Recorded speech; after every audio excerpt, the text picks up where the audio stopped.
Hello, good morning, जोहार। मैं संजय और आप देख रहे हैं न्यूज़ झारखंड। चलिए जानते हैं आज की मुख्य 25 बड़ी खबरों को। पहली बड़ी खबर की बात तो ड्रोन की निगहबानी में हुई जुम्मे की नमाज, हाई अलर्ट पर रांची पुलिस। अभी तक राजधानी में कोई अप्रिय घटना नहीं, संवेदनशील इलाकों में पुलिस तैनात। राजधानी में 10 जून को हुई हिंसा के बाद शुक्रवार को जुम्मे की नमाज ड्रोन की निगहबानी में हुई। मेन रोड के रत्न टॉकी चौक के पास स्थित एकरा मस्जिद के पास ड्रोन उड़ाकर पुलिस ने पूरे इलाके का जायजा लिया। नमाज पूरी होने तक ड्रोन से पूरे इलाके पर नजर रखी गई। इसके अलावा जगह जगह ड्रॉप गेट भी लगाए गए थे ताकि हर आने जाने वाले पर पुलिस नजर रख सके। पुलिस ने दावा किया है कि अभी तक शहर में शांति व्यवस्था बहाल है।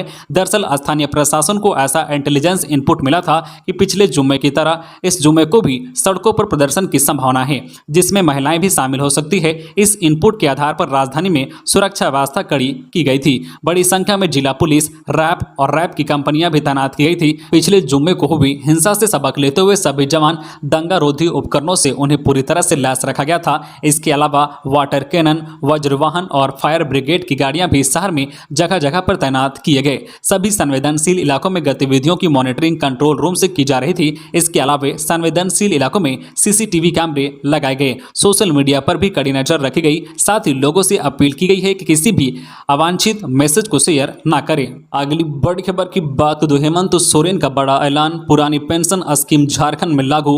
झारखंड के सरकारी कर्मियों के लिए पुरानी पेंशन योजना लागू की जा सकती है। मुख्यमंत्री हेमंत सोरेन ने इसके संकेत दिए हैं। ट्वीट कर कहा है कि पुरानी पेंशन योजना की बहाली के लिए सरकारी कर्मचारियों ने लंबा संघर्ष किया है। उन्होंने भी पुरानी पेंशन योजना को बहाल करने का वादा किया था। अब यह वादा निभाने का समय आ गया है। संभावना है कि मंगलवार को होने वाली राज्य मंत्रिपरिषद की बैठक में इस फैसले पर मुहर लग सकती है। इससे राज्य के लगभग 1 लाख सरकारी कर्मियों को फायदा होगा। जानकारी के मुताबिक मुख्यमंत्री के निर्देश के बाद वित्त विभाग ने नई की जगह पुरानी पेंशन योजना बहाल करने की स्थिति में लाभ और हानि का आकलन संबंधित प्रस्ताव तैयार कर लिया है। पुरानी पेंशन योजना का प्रारूप तैयार किया गया है। इसे मंजूरी के लिए कैबिनेट की बैठक में प्रस्तुत किया जाएगा। सरकार पुरानी पेंशन योजना लागू करने के बाद अपने निर्णय से केंद्र सरकार को अवगत कराएगी। सरकार इसमें छत्तीसगढ़ के मॉडल को अपना सकती है। अगली बड़ी खबर की बात तो आज व कल तेज हवा के साथ भारी बारिश की चेतावनी। 1 से 2 दिनों के अंदर मानसून के घने बादल पूरे झारखंड में छाने की उम्मीद है। जबकि आज 18 व कल 19 जून को संताल परगना सहित रांची और आसपास के इलाके में तेज हवा के साथ भारी बारिश होने की संभावना है। वहीं कल शुक्रवार को झारखंड के ज्यादातर जिलों में हल्के से लेकर मध्यम दर्जे की बारिश रिकॉर्ड की गई है, जबकि कई क्षेत्रों में वज्रपात की घटना भी हुई है। वहीं 20, 21 और 22 जून को आकाश में बादल छाए रहेंगे, जबकि कहीं कहीं हल्की बारिश व वज्रपात हो सकती है। संताल परगना व बिहार के रास्ते मानसून के झारखंड में प्रवेश करने की संभावना है। इधर बारिश होने से अधिकतम तापमान में कमी आ गई है। अगली बड़ी खबर की बात तो झारखंड में बारिश के दौरान वज्रपात से 5 की मौत। झारखंड में शुक्रवार को बारिश के दौरान वज्रपात की 3 अलग अलग घटनाओं में 5 लोग की जान चली गई है, जबकि 3 लोग झुलस गए हैं। मौसम विभाग ने अलर्ट किया है कि अगले 5 दिनों तक राज्य में बारिश के साथ साथ वज्रपात की घटनाएं बार बार हो सकती है। पहली घटना पलामू जिले के चैनपुर थाना अंतर्गत करसो गांव की है। यहां 65 वर्षीय लालो कुंवर की वज्रपात से मौत हो गई है। इसी जिले के नीलांबर पीताम्बरपुर प्रखंड के ओरिसा गांव में भी खेत में काम करने गई महिला खालगो देवी ने बारिश से बचने के लिए पेड़ के नीचे शरण ली और इसी दौरान वज्रपात ने उनकी जान ले ली, जबकि पास खड़े एक व्यक्ति हरिशंकर प्रसाद मेहता जख्मी हो गए हैं। इधर जमशेदपुर के चाकुलिया प्रखंड के राजाबासा गांव में भी शुक्रवार दोपहर खुले मैदान में मवेशियों को चरा रही 2 बुजुर्ग महिलाएं वज्रपात की चपेट में आ गई है। दोनों की तत्काल मौत हो गई। इधर गिरिडीह जिले के डोमरी थाना अंतर्गत आने वाले खुद्दीसार गांव में हुए वज्रपात से राजेश नामक व्यक्ति की मौत हो गई है, जबकि उसकी पत्नी सुनीता देवी और इसी परिवार के एक बालक अंकुश यादव गंभीर रूप से जख्मी हो गए हैं। खबरों में आगे बढ़ने से पहले आपसे रिक्वेस्ट है कि अगर आप चैनल को सब्सक्राइब नहीं किए हैं तो प्लीज चैनल को सब्सक्राइब करके बेल आइकन प्रेस कर दे, जिससे आपको झारखंड की हर छोटी बड़ी खबर का अपडेट आप तक पहुंचता रहे। चलिए बढ़ते हैं खबरों की ओर। अगली बड़ी खबर की बात तो अग्निपथ योजना का संताल कोलांचल में विरोध। रेलवे ट्रैक पर उतरे सेना में बहाली की नई योजना। अग्निपथ का भारी विरोध शुरू हो गया है। संताल कोलांचल में विरोध प्रदर्शन शुरू हो गया है। ट्रेनों के परिचालन पर खास असर पड़ा। सेना में बहाली की तैयारी करने वाले युवाओं ने बोकारो रेलवे स्टेशन पर विरोध प्रदर्शन किया। बोकारो रेलवे ट्रैक पर उतरकर युवाओं ने रेल यातायात प्रभावित करने का प्रयास किया। पुलिस ने लाठीचार्ज कर प्रदर्शनकारियों को तितर बितर किया। प्रदर्शनकारियों को हिरासत में लिया गया। इधर धनबाद में रेलवे ट्रैक पर बैठकर अग्निपथ योजना का विरोध किया। धनबाद में विरोध मार्च निकाला। अग्निपथ योजना के विरोध के कारण ट्रेनों के परिचालन पर असर दिखा। धनबाद से गया के रास्ते डेहरी ऑन सोन जाने वाली इंटरसिटी ट्रेन को कोडरमा से ही वापस धनबाद भेज दिया गया। डेहरी ऑन सोन गया धनबाद इंटरसिटी रद्द कर दी गई। जसीडीह देवघर में भी ट्रेनों पर असर दिखा। बिहार में विरोध के कारण कई ट्रेनें रद्द कर दिया गया है। इस कारण मेन लाइन की कई ट्रेनें देवघर जसीडीह नहीं गई। कई ट्रेनों को रास्ते पर रोक दिया गया। देवघर में ट्रेनों के नहीं आने से यात्री परेशान रहे। यात्रियों की भारी भीड़ रेलवे स्टेशन पर जमा हो गई। अगली बड़ी खबर की बात करें। पहली बार बैठी एससीसी मांडर उपचुनाव पर हुई चर्चा। सीएम हेमंत सोरेन समेत झामो सुप्रीमो शिबू सोरेन रहे मौजूद। कांग्रेस ने बैकलॉग और लॉ एंड ऑर्डर पर की बात। राज्य में सरकार के संचालन के लिए हाल में ही बनी राज्य समन्वय समिति की पहली बैठक सीएम हेमंत सोरेन के कांके रोड स्थित आवास पर हुई। लगभग 1 घंटे चली इस बैठक में मांडर में होने वाले उपचुनाव और राज्य की कानून व्यवस्था समेत अन्य मुद्दों को लेकर चर्चा हुई। बैठक के बाद कांग्रेस विधायक दल के नेता और समिति के सदस्य आलमगीर आलम ने कहा है कि राज्य में नौकरी में बैकलॉग को लेकर भी बात हुई है। उन्होंने कहा है कि 10 जून को हुई हिंसा पर भी बात हुई और दोषियों चाहे वो अधिकारी ही क्यों ना हो उनके खिलाफ कार्रवाई की जाए। बैठक में यह तय किया गया है कि मांडर उपचुनाव के बाद इस मामले में कदम उठाया जाएगा। उन्होंने कहा है कि मांडर उपचुनाव में चुनाव प्रचार के लिए मुख्यमंत्री समेत कांग्रेस के वरिष्ठ नेता जाएंगे। उनकी तिथि भी जल्द तय की जाएगी। अगली बड़ी खबर की बात करें। हाईकोर्ट ने पूछा कैसे जमा हुए 10,000 लोग, कितनी राउंड चली गोलियां, कितनी जाने गई, जवाब दे सरकार। अगली सुनवाई 24 जून को 10 जून को हुई। रांची में हिंसा मामले में दायर जनहित याचिका की शुक्रवार को झारखंड हाईकोर्ट में सुनवाई हुई। Chief justice doctor Ravi Ranjan व जस्टिस सुजीत नारायण प्रसाद की बेंच ने सरकार से पूछा है कि 10,000 लोग एक साथ कैसे जमा हो गए। इसके अलावा बेंच ने यह भी पूछा है कि घटना में कितने लोग घायल हुए हैं और कितने लोग की मौत हुई है, साथ ही कितनी गोलियां चली है।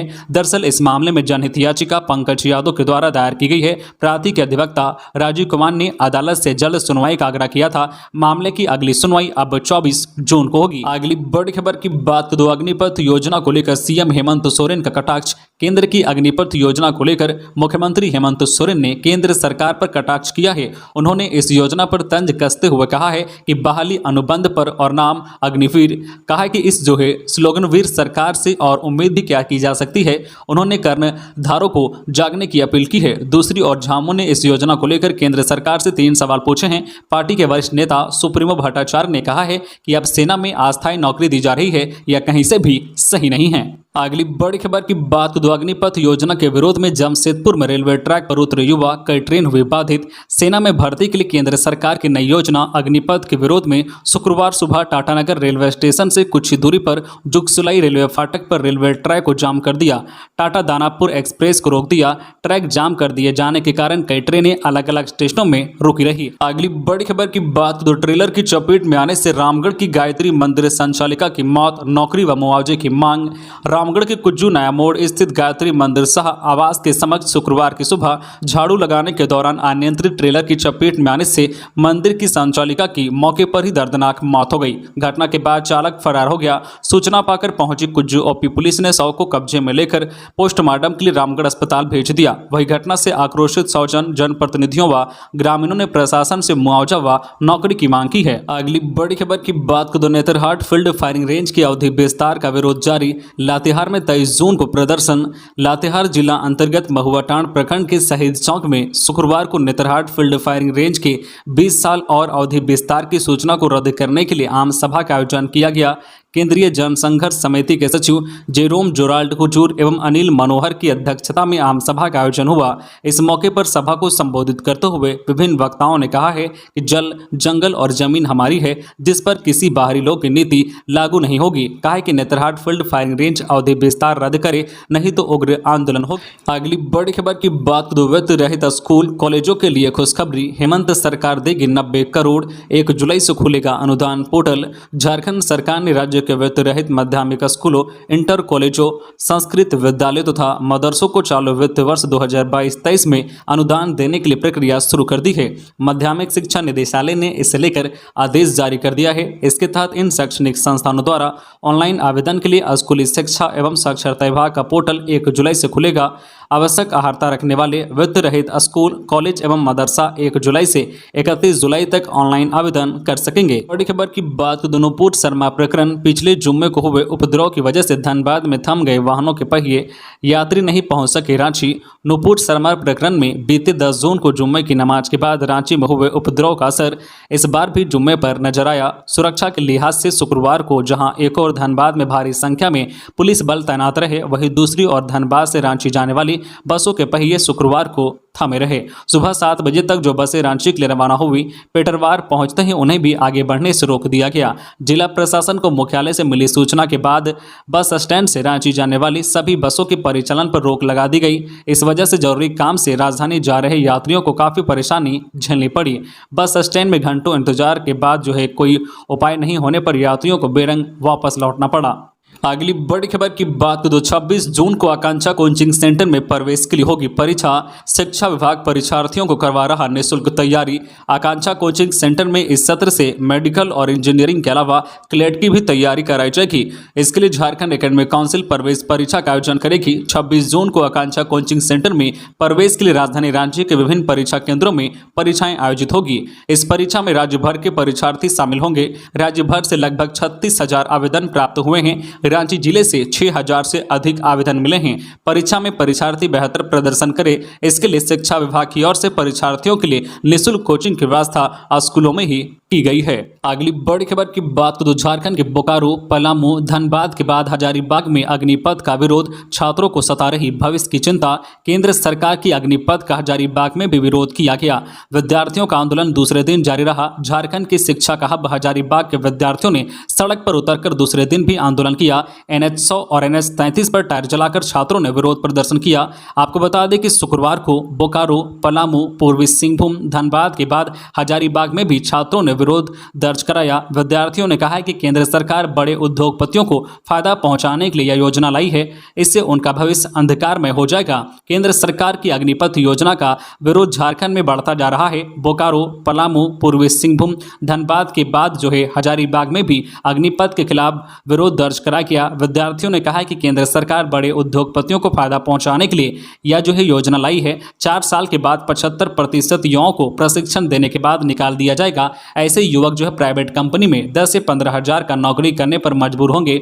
सोची समझी राजनीति के तहत यह योजना लाई गई है। अगली बड़ी खबर की बात को सोनिया और राहुल से ईडी ने की पूछताछ तो कांग्रेस ने किया प्रदर्शन। जमशेदपुर जिला कांग्रेस कमेटी ने शुक्रवार को उपायुक्त कार्यालय के सामने राष्ट्रीय अध्यक्ष सोनिया गांधी एवं राहुल गांधी के ऊपर ईडी द्वारा किए जा रहे पूछताछ कार्रवाई के खिलाफ प्रदर्शन किया। इस दौरान कांग्रेस के जिला अध्यक्ष विजय खान ने कहा है कि भाजपा की केंद्र सरकार जानबूझकर नेशनल हेराल्ड के झूठे मामले में ईडी और सीबीआई को आगे कर कांग्रेस पार्टी के शीर्ष नेता सोनिया गांधी और राहुल गांधी से पूछताछ करने के बहाने उन्हें परेशान कर रही है। आगे कहा है कि यह सब भाजपा के इशारे पर किया जा रहा है, जिसका कांग्रेस पार्टी देश भर में विरोध कर रही है। अगली बड़ी खबर की बात करें तो झारखंड के देवघर एम्स में 200 बेड के अस्पताल का होगा उद्घाटन। श्रावणी मेले से पहले 12 जुलाई को प्रधानमंत्री नरेंद्र मोदी अपने संभावित देवघर आगमन के दौरान देवघर एम्स में 200 बेड के अस्पताल के साथ ऑपरेशन थिएटर का भी उद्घाटन कर सकते हैं। स्वास्थ्य एवं परिवार मंत्रालय ने देवघर एम्स प्रबंधन समेत राष्ट्रीय भवन निर्माण निगम से अस्पताल भवन की पूरी रिपोर्ट मांगी है। वही स्वास्थ्य मंत्रालय ने उद्घाटन को लेकर तैयारी पूरी कर ली है। अगली बड़ी खबर की बात करें तो दर्जनों गाड़ियों का शीशा तोड़ा, कई घरों पर किया पथराव, जांच में जुटी गुमला पुलिस। गुमला शहर में गुरुवार की रात को दर्जनों गाड़ियों का शीशा तोड़ दिया गया। इसके साथ ही घरों पर भी पथराव किया गया। इस घटना के बाद गुमला के लोग सख्ते में हैं। पुलिस की माने तो गुरुवार की रात 11 बजे से लेकर रात 2 बजे तक शहर में विभिन्न जगहों पर खड़ी गाड़ियों का शीशा तोड़ दिया गया। गुमला शहर में करीब 35 से 40 गाड़ियों का शीशा तोड़ दिया गया है। इसमें स्कॉर्पियो, अल्टो, टेम्पो, बोलेरो सहित कई महंगी गाड़ियां शामिल हैं। गुमला पुलिस मामले की जांच में जुटी है। गुमला पुलिस के मुताबिक गुमला शहर के आम बगीचा निवासी राजेश उरांव के पुत्र द्वारा रात में गाड़ियों के शीशे तोड़े गए हैं। पुलिस लड़के की तलाश कर रही है। बताया जा रहा है कि राजेश उरांव का पुत्र मानसिक रूप से अस्वस्थ है। गुरुवार की रात 11 बजे से लेकर रात 2 बजे तक शहर के विभिन्न जगहों पर खड़ी गाड़ियों का शीशा तोड़ा गया है। थाना प्रभारी मनोज कुमार ने बताया कि पुलिस लड़के के घर गई थी, लेकिन उसके परिजन उसे इलाज के लिए रांची ले गए हैं। आपको बता दें कि शुक्रवार की सुबह जब लोगों की नींद खुली और वे अपने घरों के बाहर निकले, उन्होंने देखा कि उनकी गाड़ियों का शीशा शीशा टूटा हुआ है। यह बात पूरे गुमला में आग की तरह फैल गई। सभी लोग अपने अपने गाड़ियों की जांच करने लगे। जांच में पता चला है कि गुमला शहर में करीब 35 से 40 गाड़ियों का शीशा तोड़ा गया है। अगली बड़ी खबर की बात करें तो सेल कंपनी मामले की सुनवाई अब 23 जून को हाईकोर्ट ने कहा। सुप्रीम कोर्ट में सुनवाई हो सकती है तो यहां कोई दूसरा अधिवक्ता क्यों नहीं रख सकते। सीएम हेमंत सोरेन के करीबियों से जुड़े सेल कंपनी मामले की सुनवाई अब 23 जून को होगी। शुक्रवार को chief justice doctor Ravi Ranjan व जस्टिस एसएन प्रसाद की बेंच में सुनवाई हुई। सुनवाई के दौरान बेंच ने कहा है कि दोनों पक्षों को सुनने के बाद ही जो है किसी फैसले तक पहुंचेंगे। इसके साथ ही सुनवाई की अगली तारीख 23 जून को तय की गई है। सरकार व सीएम की ओर से सुनवाई रोकने की मांग की जा रही है। सुनवाई के दौरान टिप्पणी करते हुए बेंच ने कहा है कि सुप्रीम कोर्ट में सरकार का पक्ष रखा जा सकता है तो हाई कोर्ट में क्यों नहीं रखा जा सकता है। सरकार को अपना पक्ष रखने के लिए किसी और अधिवक्ता को यहां रखना चाहिए। दरअसल सरकार की तरफ से यह दलील दी गई थी कि अधिवक्ता कपिल सिब्बल व महाधिवक्ता राजीव रंजन के कोरोना पॉजिटिव हो गए हैं, इसलिए सुनवाई को फिलहाल टाला जाए। अगली बड़ी खबर की बात करें तो झारखंड के मेधावी छात्रों को पहली बार मिलेगा मुख्यमंत्री छात्रवृत्ति योजना का लाभ। जाने कब होगी परीक्षा। झारखंड के मेधावी छात्रों को पहली बार मुख्यमंत्री छात्रवृत्ति योजना का लाभ मिलने जा रहा है। इस योजना का लाभ लेने के लिए अभी तक सर्वाधिक 87,000 आवेदन झारखंड एकेडमिक काउंसिल को भेजे गए हैं। किसी भी छात्रवृत्ति के लिए अभी तक इतनी संख्या में आवेदन नहीं आया था। यह सभी आवेदन सरकारी स्कूलों के 8वीं कक्षा के बच्चों द्वारा भेजा गया है। कुल 87,000 आवेदनों में से सिर्फ 5,000 बच्चों को ही छात्रवृत्ति का लाभ मिल सकेगा। मालूम हो कि कोरोना से पहले 3 छात्रवृत्ति योजनाओं को बंद करने के बाद अब इस योजना को शुरू किया गया है, जिसमें सफल होने के बाद छात्रों को कक्षा 9वीं, 10वीं और 11वीं में लाभ मिल सकेगा। हर कक्षा में छात्रवृत्ति का लाभ लेने के लिए परीक्षार्थियों को वार्षिक परीक्षा में कम से कम 60% अंक लाना जरूरी होगा। मुख्यमंत्री छात्रवृत्ति योजना की परीक्षा 13 जुलाई को आयोजित की जाएगी। इसे लेकर जैक ने तैयारी पूरी कर ली है। अगली बड़ी खबर की बात करें तो इंजीनियर के पास आय से 199% अधिक संपत्ति, सीएम हेमंत सोरेन ने दिए जांच के आदेश। झारखंड पुलिस की भ्रष्टाचार निरोधक ब्यूरो एसीबी की अधिसूचना रिपोर्ट में पथ निर्माण विभाग के निलंबित अभियंता प्रमुख रास बिहारी सिंह के पास आय से 199% अधिक संपत्ति मिली है।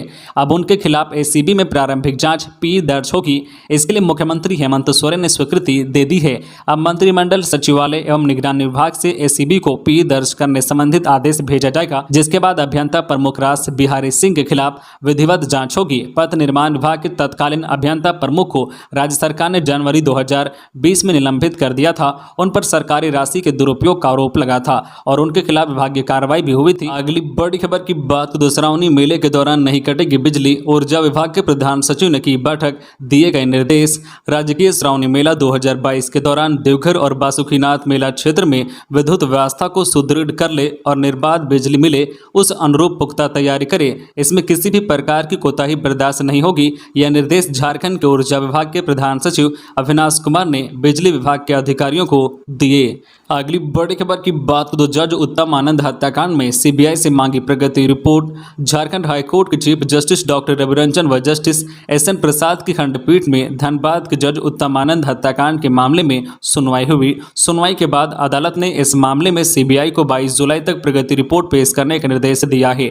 सुनवाई के दौरान अदालत ने कहा है कि इस मामले की जांच अधिकारी का बयान अखबारों में छपा है, जिसमें मोबाइल लूटने की नीयत से जज की हत्या करने की बात कही गई है। तो ये थी आज की झारखंड की टॉप बड़ी खबरें। इसी तरह झारखंड की हर छोटी बड़ी खबर देखने के लिए आप हमारे चैनल न्यूज झारखंड चैनल को सब्सक्राइब करके बेल आइकन प्रेस कर दीजिए, जिससे आपको झारखंड की हर छोटी बड़ी खबर का अपडेट आप तक पहुंचता रहे। तो आज के लिए बस इतना ही, हमें दीजिए इजाजत, फिर मिलते हैं नेक्स्ट न्यूज में।